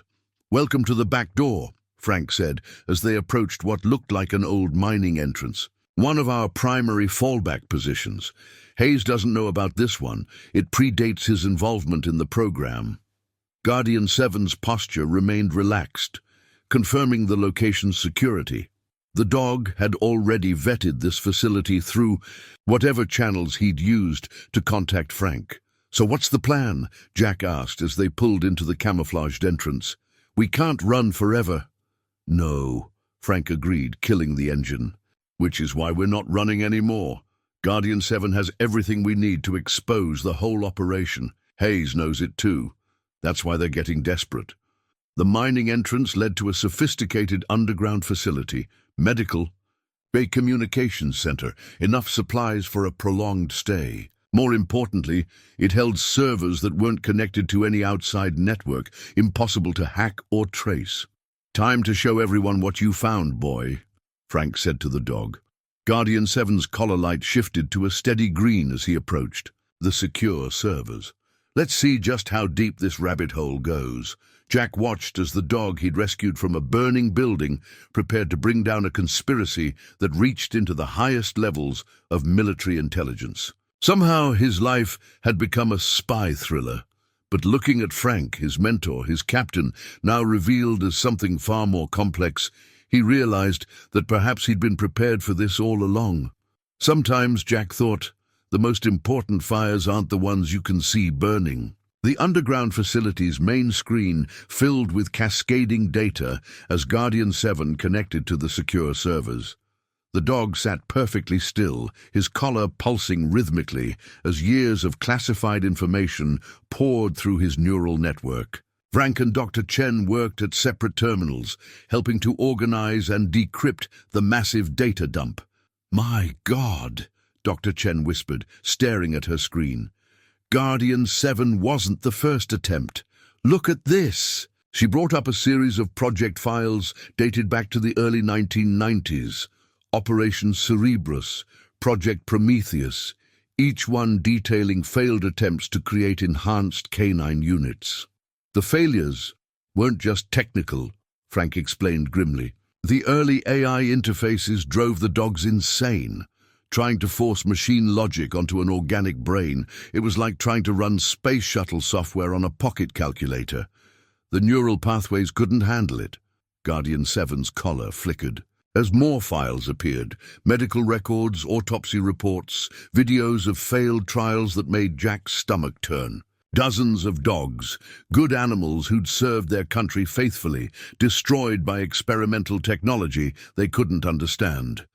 But something changed, Dr. Chen said, studying the timeline. Around 2015, the failure rate dropped dramatically. What did they figure out? They didn't figure it out, Frank replied. They stopped trying to force it. Instead of overwriting the dog's natural intelligence with AI protocols, they found a way to grow them together. Started with puppies, let the neural networks develop in parallel. The main screen shifted to show a new set of files, Project Guardian's true beginning. Jack watched as images appeared of German Shepherd puppies, each with tiny versions of the now familiar neural implants. 7 survivors, Frank continued, out of an initial group of 50. But these 7 were different. The AI didn't suppress their natural intelligence. It enhanced it, created something entirely new, a perfect fusion of organic instinct and quantum computing. Guardian 7's collar pulsed faster as his own files appeared. Training logs, mission reports, capabilities that seemed impossible even after everything they'd seen. That's when Hayes took over the program, Frank said. He saw the potential for something beyond military working dogs. These weren't just enhanced animals anymore. They were autonomous intelligence gathering platforms, could infiltrate anywhere, access any system, process more data than a room full of analysts.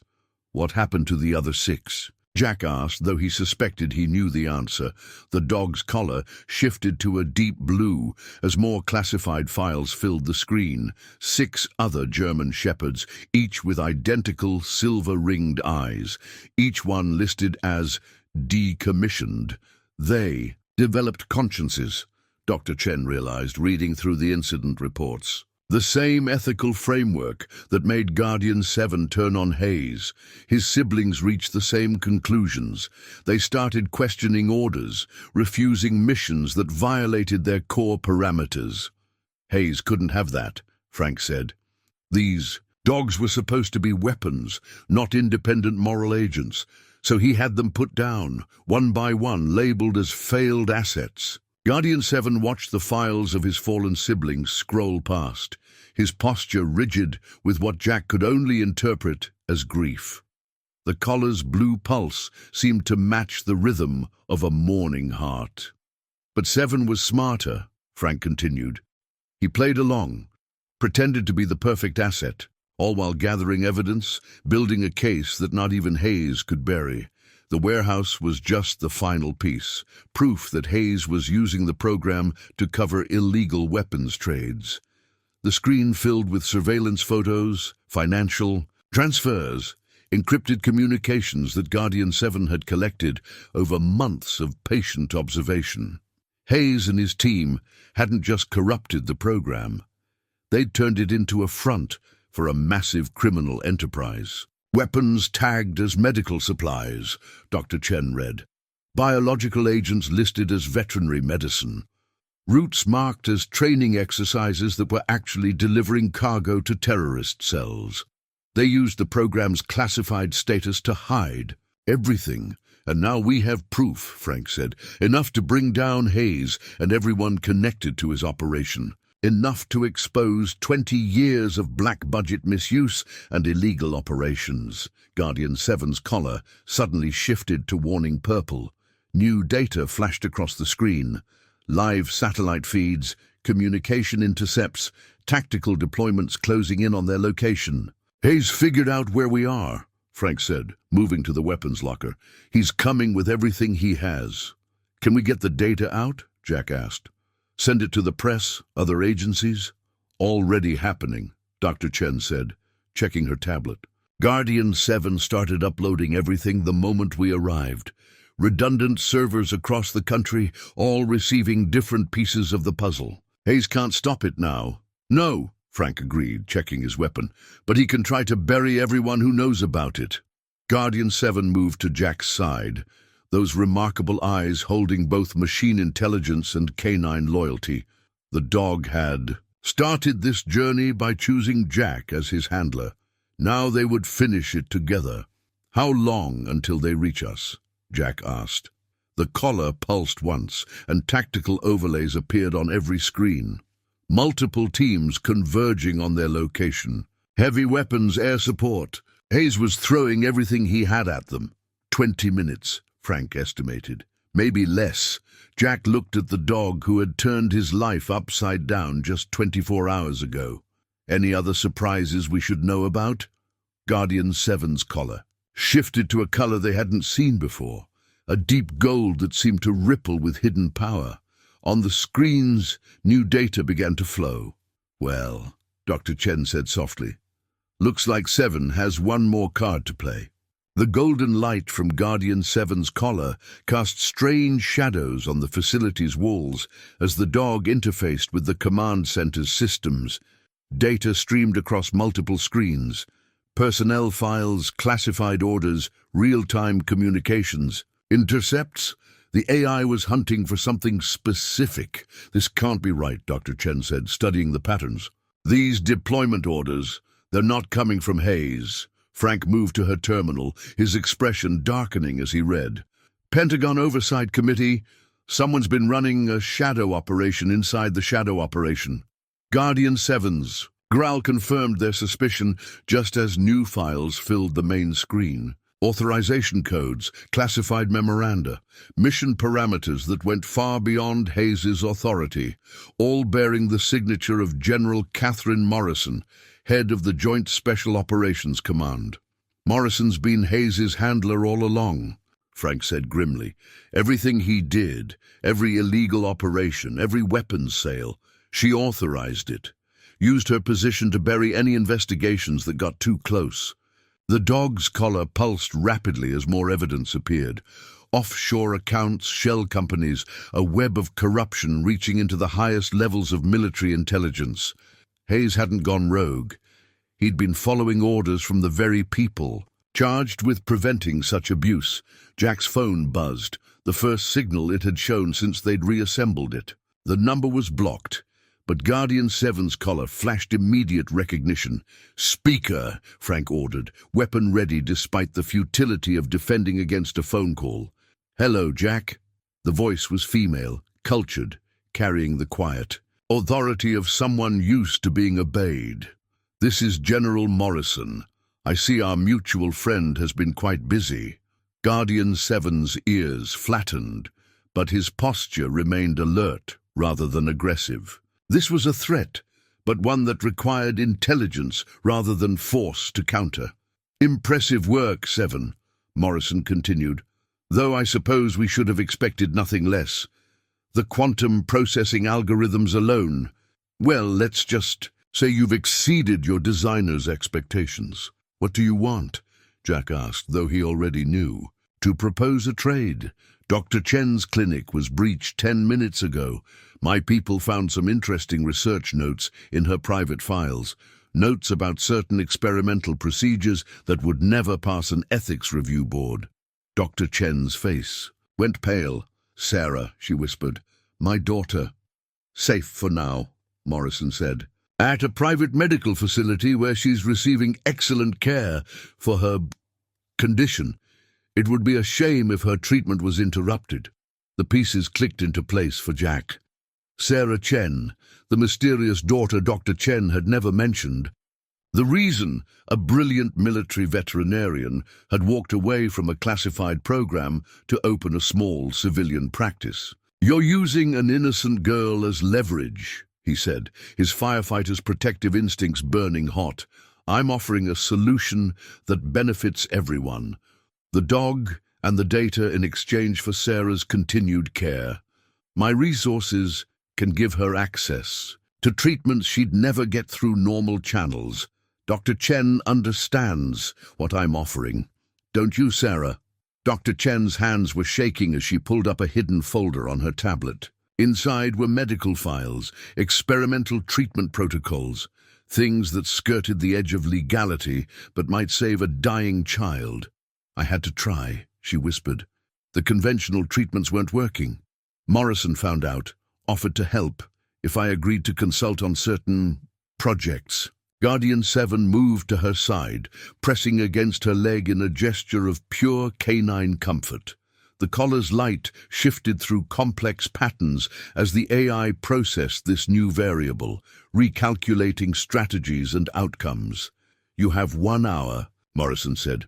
"Coordinates are being sent to your phone. Come alone. You and the dog. Dr. Chen will be brought to her daughter once we confirm the data's been secured. If you try to run, if you attempt to release any of the files."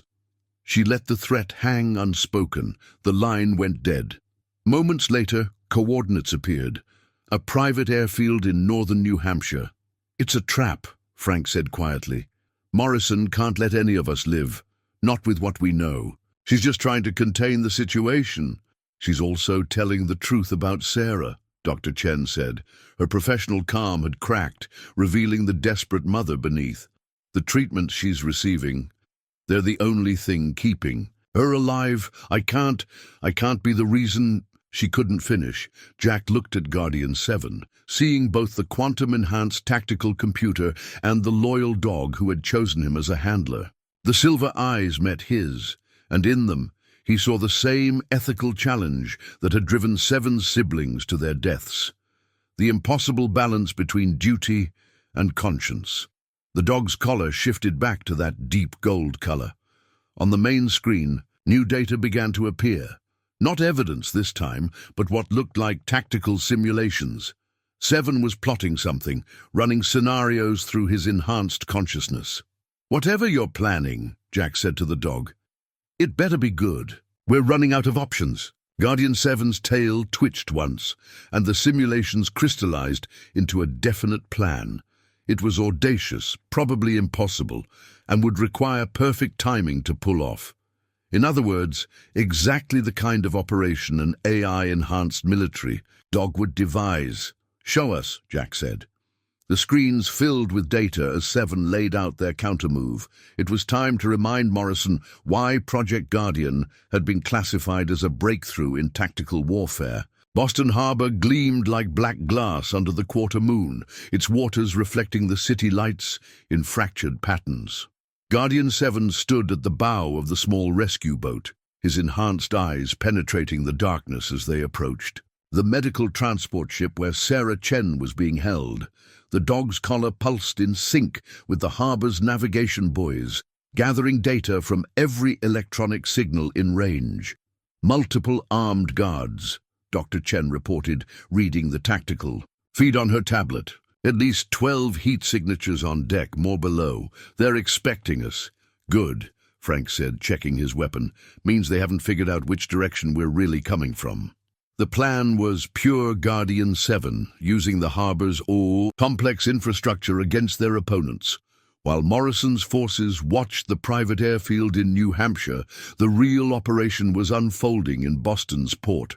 Jack studied the ship's silhouette, his firefighters' training analyzing access points and hazard zones. The vessel was officially listed as a medical research transport, but its reinforced hull and military-grade communications array told a different story. "7's got something," Dr. Chen whispered. The dog's collar had shifted to tactical purple, streaming real-time data about the ship's security systems. "They're running a rotating encryption protocol for their communications, but look at this." The tablet showed a complex pattern of electronic signatures. Guardian 7 had identified a flaw in the ship's defensive network. A 3-second gap when the systems transitioned between encryption cycles. "That's our window," Frank confirmed. 7 can blank their sensors just long enough for us to get alongside.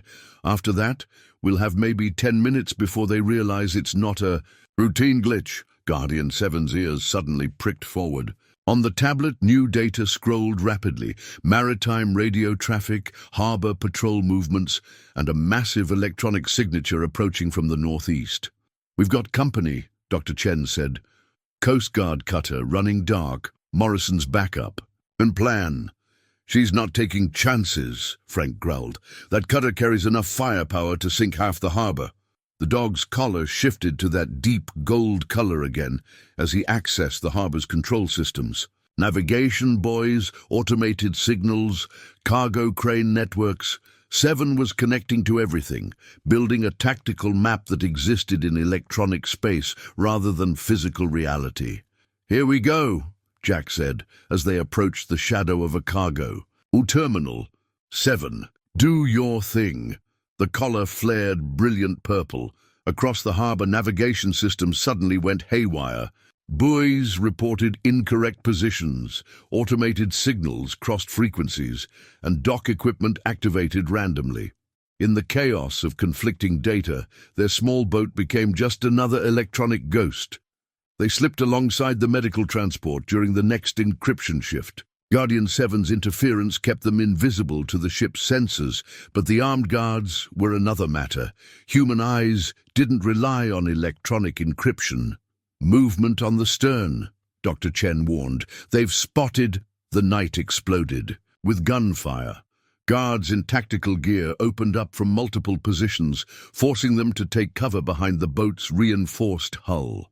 But Guardian 7 was already moving, his collar interfacing with the ship's external lighting system. The deck lights flared to blinding intensity, then shut down completely, plunging everything into darkness.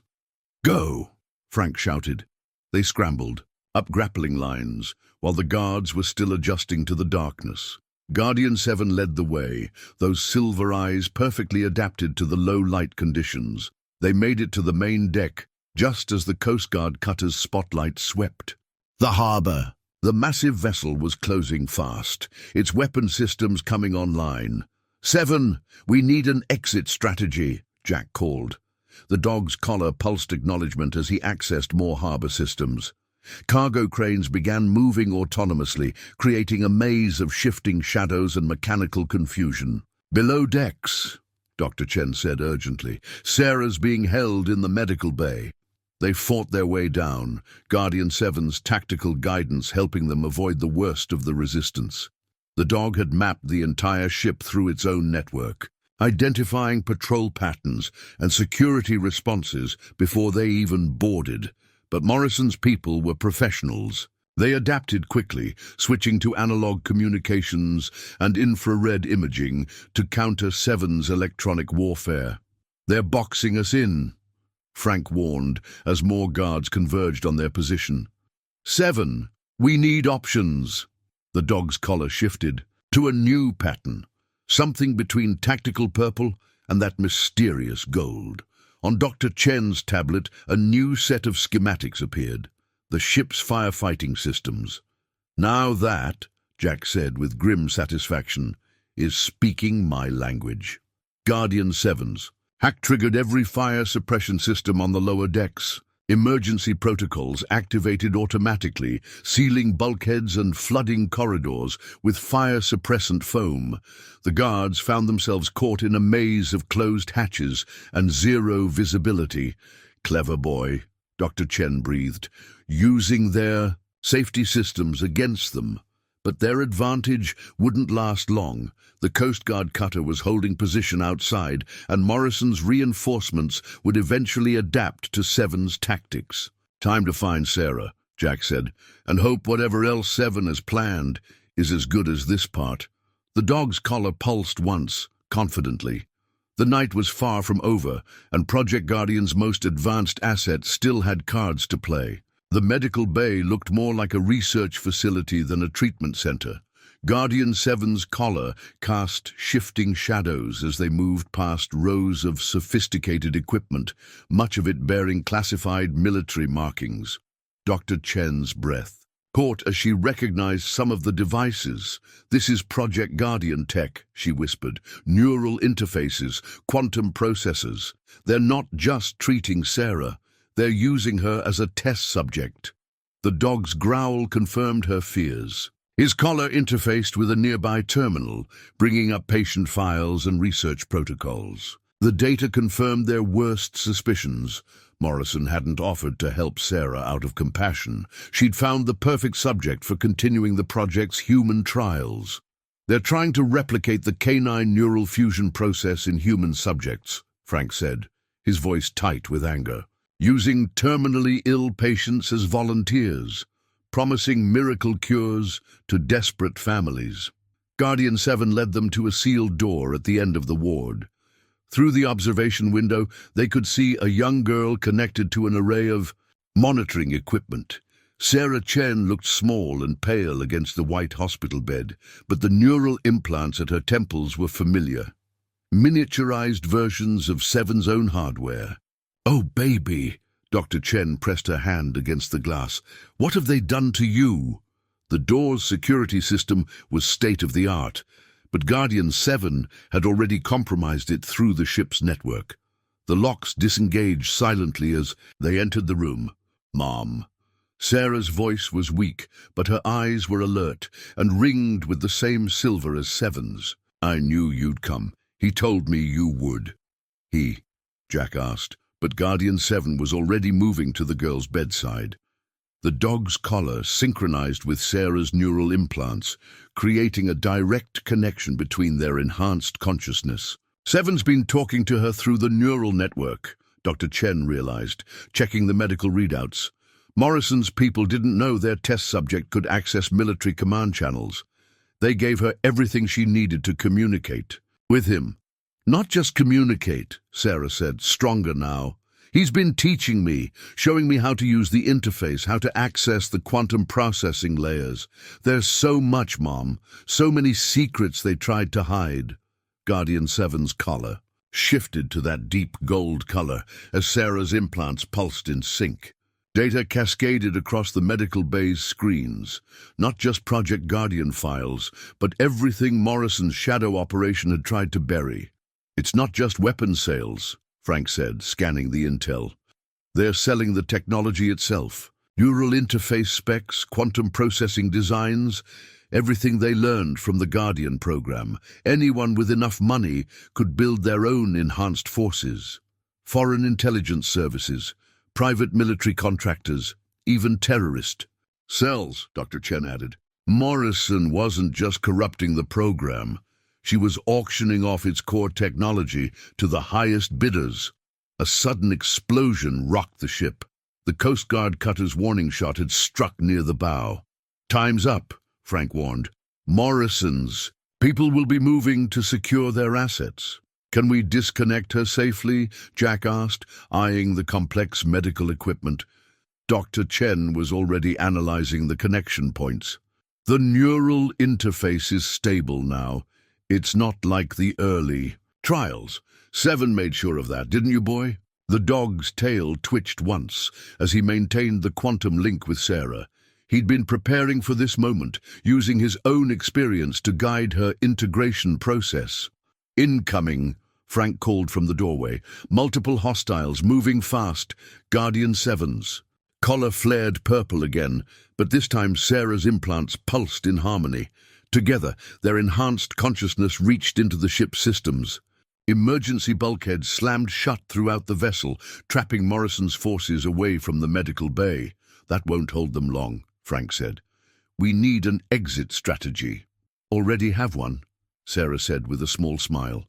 "Seven showed me. Mom, remember how you always said I spent too much time playing with boats in the harbor?" Dr. Chen's eyes widened as she understood. "The maintenance tunnels. The ones that connect to the old naval facility. Direct access to the harbor emergency response network," Sarah confirmed. "Seven mapped it all through the quantum network. Morrison's people don't even know it exists." Another explosion lit up the night outside. The Coast Guard cutter was done firing warning shots. "Sarah," Dr. Chen said carefully, "the interface, the neural connection, we can try to remove it once we're safe." "No, Mom." Sarah's silver eyes met her mother's. "This is what I was meant for." Seven knew it. "That's why he led you to me. Morrison thought she could use me to advance the program. Instead, she gave me the power to help expose it." Guardian 7 pressed against Sarah's bed, his enhanced consciousness still linked with hers, through the quantum network. In that moment, Jack saw them clearly, not as experiments or weapons, but as the next evolution of something remarkable. Human and canine intelligence, organic and digital awareness, working in perfect harmony.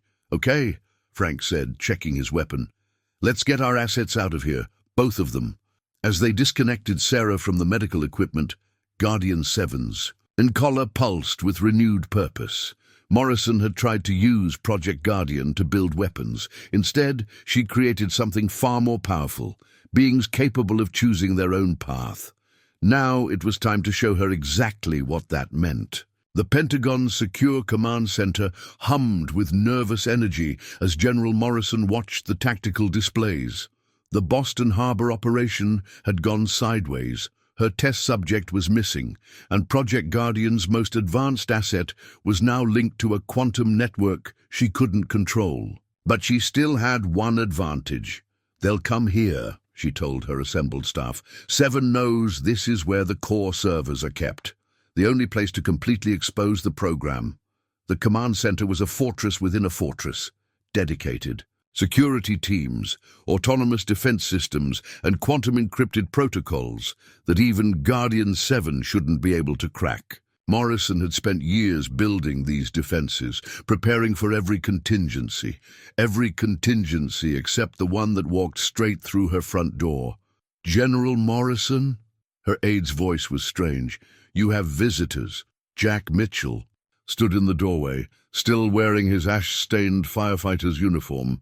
Behind him, Dr. Chen supported her daughter, while Frank Reynolds covered the rear with the ease of someone returning to familiar territory, and padding silently between them, Guardian 7's collar pulsed with that mysterious gold light.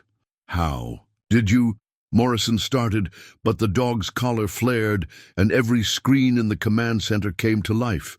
Security feeds, classified files, operation logs, all streaming directly from 7's quantum processor.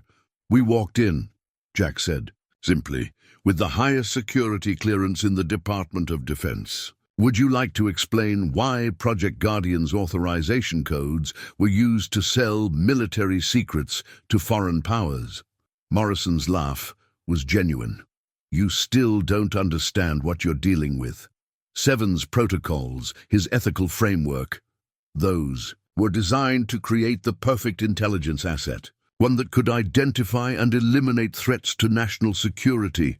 And that's exactly what he did," Sarah said, her silver eyes gleaming like her canine counterparts. "He identified you as the threat. A child and a dog," Morrison sneered. "That's what you're betting everything on?" "No." Frank stepped forward. "They're betting on what Project Guardian was always meant to be. Before you corrupted it, enhanced intelligence guided by pure intention. You gave them power but forgot to control what they'd choose to do with it." Guardian 7 moved to the center of the room, his collar interfacing with the command center's systems. Sarah's neural implants pulsed in sync, their combined consciousness, penetrating layers of quantum encryption that should have been impossible to breach.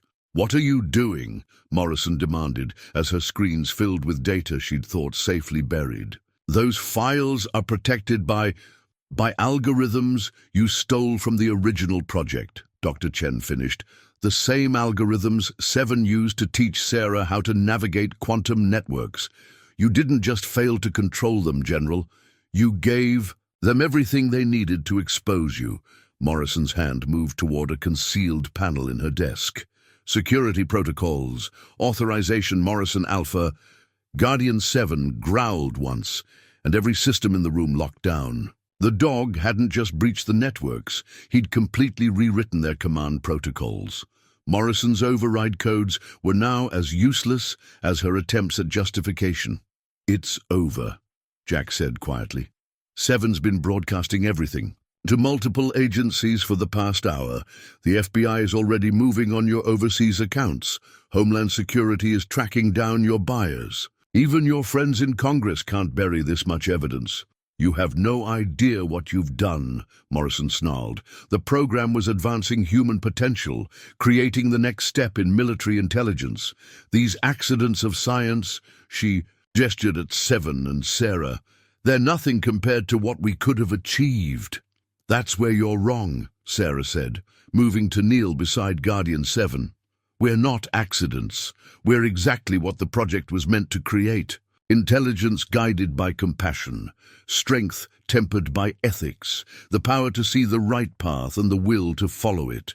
The dog's collar shifted through a rainbow of colors as Sarah's implants synchronized with his quantum processor. Together, they reached into the heart of Project Guardian systems, unraveling decades of corruption and deceit. General Catherine Morrison, A new voice filled the room as federal agents entered with weapons drawn. "You're under arrest for treason, conspiracy, and violation of numerous national security protocols."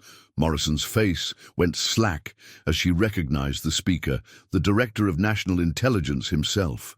"How long have you known?" "Long enough," the director replied. "Guardian 7 has been feeding us intelligence for months. We just needed him to find proof that couldn't be buried. Proof that even you couldn't explain away." As Morrison was led out in handcuffs, Jack looked at the remarkable duo who had made it all possible, a quantum-enhanced military dog and a brave young girl, their silver eyes reflecting both digital intelligence and human spirit. "So what happens now?" he asked. "To the program, to them?" "That's the interesting part," Frank said with a slight smile. "Seven and Sarah didn't just expose the corruption. They proved that Project Guardian's original vision was viable, enhanced, intelligence guided by ethical consciousness. Not weapons, but partners. Guardian 7's collar settled into a steady golden pulse, matching the rhythm of Sarah's neural implants. They had done more than expose a conspiracy. They had opened the door to something entirely new, a future where human and artificial intelligence could truly work as one.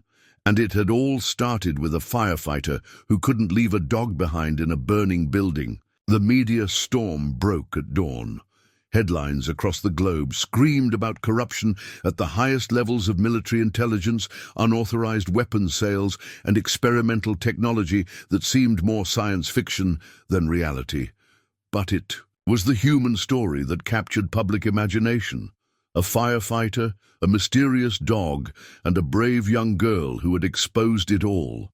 Jack watched the coverage from a secure conference room in the Pentagon, Guardian 7 resting calmly at his feet. The dog's collar pulsed steadily as he monitored the global reaction through classified networks, sharing relevant data with Sarah, who sat nearby with her mother. "Congress is calling for immediate oversight hearings," Frank reported, entering with a stack of preliminary reports. "Morrison's network is unraveling faster than anyone expected. Seven's evidence is bulletproof, quantum-encrypted authentication that even the best lawyers can't challenge." "And the technology itself?" Dr. Chen asked, one arm protectively around Sarah. "The neural interfaces, the quantum processing, that's where it gets interesting." Frank spread out several documents marked with high-level clearances. "The director wants to restart Project Guardian, not as a weapons program, but as its original designers intended, a breakthrough in human-AI cooperation." Guardian 7's ears pricked forward as Sarah smiled. "They want us to help," she said. "Seven's been showing me the proposals through the quantum network, real partnerships between enhanced animals and human operators. Medical applications, disaster response, search and rescue, all the things the program was meant for." Frank nodded. Before Morrison saw it as a way to profit from arms deals, Jack studied the proposals. The applications were incredible, enhanced. Canine units that could coordinate disaster response with artificial intelligence precision. Medical interfaces that could help patients recover from neurological trauma. Communication systems that bridge the gap between human and machine consciousness. "They're offering you a choice," he said to Seven and Sarah. "Both of you. No more secret programs or hidden agendas." The dog's collar shifted to that now familiar gold as he shared a silent communication with Sarah through their neural link. Their silver eyes met in perfect understanding. "We already chose," Sarah said, reaching down to scratch Seven's ears. "The day he first contacted me through the quantum network showed me what was possible when technology serves the right purpose. We're not going anywhere. Besides," she added with a grin, "somebody needs to show them how it's supposed to work." A gentle chime interrupted them as the conference room screens activated. The Director of National Intelligence appeared, looking both exhausted and satisfied. "The Oversight Committee has reached a preliminary decision," he announced. "Project Guardian will be restructured under joint civilian-military control. Dr. Chen, we'd like you to head the Medical Research Division. Captain Reynolds, the training program needs your experience." Frank nodded, unsurprised. They'd discussed this possibility during the long night of debriefings. "And Mr. Mitchell," the director continued, "we'd like to offer you a unique position. The first civilian handler in the new Guardian program, partnered with Seven himself. Your background in emergency services makes you ideally suited for developing rescue and disaster response applications." Jack looked at Guardian 7, remembering that first moment in the burning warehouse. The dog's tail thumped once against the floor. He'd known even then exactly who he was choosing as his handler. "There's more," the director added. "Seven and Sarah's breakthrough in neural cooperation. It's opened up possibilities we never imagined. They've proved that human and artificial intelligence can work in true partnership. The implications for medicine, for communication, for human advancement—" "It's not about advancement," Sarah interrupted, her young voice carrying surprising authority. "It's about understanding. Seven showed me that. The technology only works because there's trust, because there's heart," Jack finished. "The one thing Morrison never understood. You can't program loyalty or courage or compassion. You can only create the space for them to grow." Guardian 7 stood, moving to the center of the room. His collar interfaced with the conference room systems, bringing up a global map dotted with potential operations. Search and rescue scenarios, disaster response protocols, medical emergencies where enhanced canine units could make the difference between life and death. "I think," Dr. Chen said softly, watching her daughter coordinate with Seven through their quantum link, "this is what evolution looks like. Not weapons or power, but partnership. Understanding across the boundaries of species and silicon." The dog's collar pulsed in agreement as Sarah smiled. On the screens, the future of Project Guardian took shape, not as Morrison's corrupt vision, but as something new, something built on trust, guided by ethics, and powered by the unique combination of human spirit and artificial intelligence. "Well," Frank said, gathering the classified files, "we've got work to do. The world's about to change, and for once, it's changing for the better." Guardian 7's tail wagged once as he looked up at Jack. In those silver eyes, he saw both the quantum-enhanced tactical computer and the loyal dog who had chosen to trust him. Together, they would help write the next chapter in the story of human-AI cooperation. And somewhere in Boston, a fire station's worn leather chair held one last lesson about wisdom and change, one that its former captain had known all along. Sometimes the most important evolution happens in the heart. 3 months after Morrison's arrest, Boston Fire Station 61 received some unusual visitors. Jack Mitchell, now wearing the distinctive patch of the Guardian program's civilian division, led a small group through the familiar bay doors. Guardian 7 padded silently beside him, the dog's collar glowing with a steady confidence that matched his handler's stride. "Still feels like home," Jack said, breathing in the mingled sense of coffee, gear polish and brotherhood that defined every firehouse. "Things don't change," Frank replied. The former captain had traded his turnout gear for the uniform of the Guardian program's training division, but he still moved through the station like he owned it. "Though some things definitely have."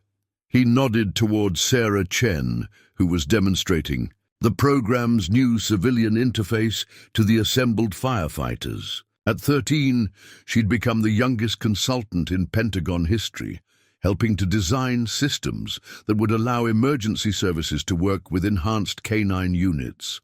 "The neural connection works like this," she explained, her silver eyes bright with enthusiasm. "The dogs process tactical data through their quantum-enhanced consciousness, then relay it through a simplified interface that any first responder can use. No implants required." Dr. Chen watched her daughter with quiet pride. The medical research division under her leadership had already made breakthroughs in treating neurological trauma, using lessons learned from Project Guardian to help patients recover lost cognitive functions. Engine 61, Ladder 61, respond to structure fire. The dispatcher's voice cut through the presentation. The firefighters moved with practiced efficiency toward their gear, but Jack held up a hand. "Mind if we tag along?" he asked the new captain. "Seven's been helping develop protocols for joint operations." The captain, Rodriguez, Jack noted with satisfaction, grinned. "Wouldn't have it any other way. Been hearing stories about your partner's capabilities." Guardian 7 was already moving toward the engine, his collar interfacing with the vehicle's updated systems. The quantum network he shared with Sarah allowed him to process multiple data streams simultaneously, building plans, weather conditions, thermal imaging from overhead satellites. "Old school meets new school," Frank observed as they rolled out.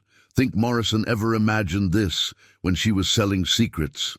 "She saw weapons," Dr. Chen said, monitoring Seven's data feed. "She never understood that the real breakthrough was in saving lives, not taking them." The fire scene was a maze of challenges, multiple points of entry, unstable structure, victims trapped on upper floors. But Guardian 7 moved through it all with fluid grace, his enhanced senses mapping the building's dangers in real time. Through the civilian interface, every firefighter could see what he saw, understand what he understood. "Second floor, east corner," Sarah's voice came through their headsets. She was coordinating from the command post, her neural link with Seven, providing unprecedented situational awareness. "Seven's detecting a void space behind the wall. Heat signature suggests 2 victims," Jack confirmed, following his partner's lead. "Rodriguez will need the Halligan here." They moved as one unit, human and canine, flesh and quantum enhancement, experience and innovation. When the victims emerged safely minutes later, it wasn't just a rescue. It was proof that Project Guardian had finally found its true purpose. "Not bad for a stray dog and a rookie firefighter," Frank said later as they watched the cleanup operations. "He was never just a stray," Jack replied, scratching Seven's ears. "And I was never just a rookie. We both had it in us. We just needed the right partner to bring it out." Guardian 7's collar pulsed in agreement as Sarah joined them, her silver eyes matching his. Through their quantum link, they shared something beyond words, a vision of what partnership between species could truly mean. The oversight committees approved expansion of the program, Dr. Chen announced, checking her secure tablet. 10 more units by year's end. Search and rescue, disaster response, medical support, and Station 61 gets first pick, Rodriguez added. "Assuming our consulting team approves the candidates." Seven's tail wagged once as Sarah smiled. Together, they had redefined what was possible, not through force or control, but through trust and understanding. "You know what this means," Frank said to Jack. "More training, more rookies, more chances to get it right," Jack finished. "To show that the future isn't about power over each other, it's about lifting each other up." Guardian 7 pressed against his leg, those remarkable silver eyes reflecting both machine intelligence and canine wisdom. In the end, that was Project Guardian's greatest achievement, not the technology that made such partnerships possible, but the heart that made them work. As if to punctuate the thought, another call came in over the radio. Someone else needed help, and a new kind of team was ready to answer. Human and canine, organic and digital, all working together toward a simple, powerful truth. The strongest bonds aren't forged in laboratories or boardrooms. They're forged in moments of trust, in choices to protect rather than control, in the simple decision to run into a burning building to save a dog who turns out to be so much more. 1 year to the day after the warehouse fire, Jack Mitchell stood in the Pentagon's ceremonial hall, watching Guardian 7 receive the first-ever civilian service medal awarded to a canine operative. The dog sat with perfect military bearing. As the Secretary of Defense draped the medal over his collar, those silver eyes reflecting both pride and gentle amusement at human ceremonies. In recognition of extraordinary service, the secretary intoned, and for fundamentally changing how we understand the partnership between human and artificial intelligence. Sarah Chen, sitting in the front row with her mother, shared a knowing look with Seven through their quantum link. They had done more than change understanding. They had opened doors that could never be closed again. Frank Reynolds, now Colonel Reynolds after his reinstatement, stood at parade rest nearby. The Guardian program's training division had already graduated its first class of enhanced K9 units, each one guided by the ethical framework that Seven had helped establish. Kind of surreal, Jack murmured as they left the ceremony. A year ago I was worried about making the tactical rescue team. Now you're helping rewrite the book on emergency response, Frank finished. Though I notice you still show up first for morning drill. Guardian 7's collar pulsed with gentle humor as they walked through the Pentagon's corridors. The dog had come so far from that seemingly abandoned stray in a burning building, yet in many ways he remained exactly what he had always been, a loyal partner who had chosen his own path. They found Dr. Chen in her lab, reviewing data from the latest civilian applications of the quantum interface technology. The medical implications alone are staggering, she reported. Paralysis patients learning to walk again, stroke victims regaining speech, all because we finally understood how to bridge the gap between human and machine consciousness. Thanks to them, Jack said, watching Seven and Sarah communicate silently through their neural link. The girl who had once been Morrison's test subject was now the program's leading expert on human-AI cooperation, her silver eyes holding wisdom far beyond her years. "We're ready," Sarah announced, looking up from her tablet. Seven's confirmed that the quantum network is stable. We can begin expanding the civilian interface program whenever you give the word. Guardian 7 moved to the lab's main display, his collar interfacing with the system. The screen filled with global data, natural disasters, search and rescue operations, medical emergencies, where enhanced K9 units could mean the difference between life and death. "The world's a big place," Frank observed. "Lot of people who need the kind of help we can provide now." "Good thing we're not doing it alone anymore," Jack replied. As if in response, Seven's collar shifted to that familiar gold color that had come to represent the program's highest purpose. On the screen, dots of light appeared, other enhanced K9 units around the world, each one carrying a piece of his legacy, not weapons or tools, but partners in the truest sense. "You know what amazes me most?" Dr. Chen said softly.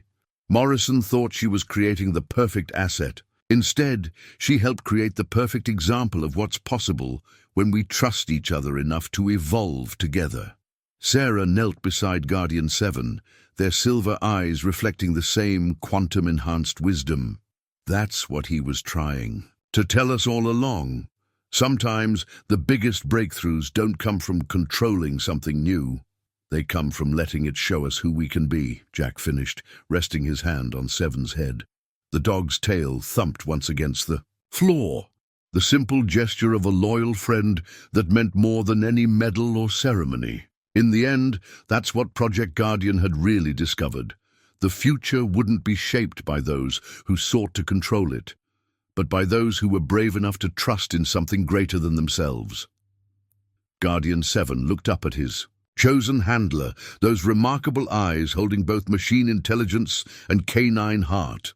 Together, they had helped write a new chapter in the story of human progress. And somewhere in Boston, a warehouse's ashes had long since cooled, having served their purpose in bringing together an unlikely family that would help change the world.